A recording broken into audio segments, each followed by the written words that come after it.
নদী ব্যবস্থাপনায় চীন ও বাংলাদেশ একসঙ্গে কাজ করবে, যা বন্যার ক্ষতির পরিমাণ কমিয়ে আনবে বলে জানিয়েছেন ঢাকা নিযুক্ত চীনের রাষ্ট্রদূত ইয়া ওয়েন।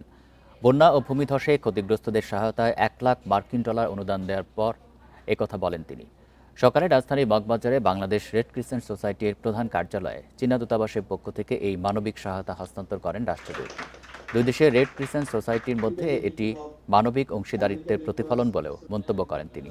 বলেন, যখনই বাংলাদেশের জনগণ বিপদে পড়েছে তাদের সহায়তা করেছে চীন।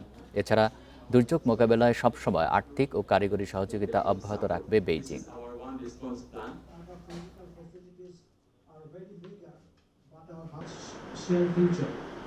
I firmly believe society welcome you. Our two countries reached important. প্রাকৃতিক দুর্যোগ মোকাবিলা ও উদ্ধার তৎপরতা জোরদারে চীন বাংলাদেশের স্বেচ্ছাসেবকদের প্রশিক্ষণ দেবে।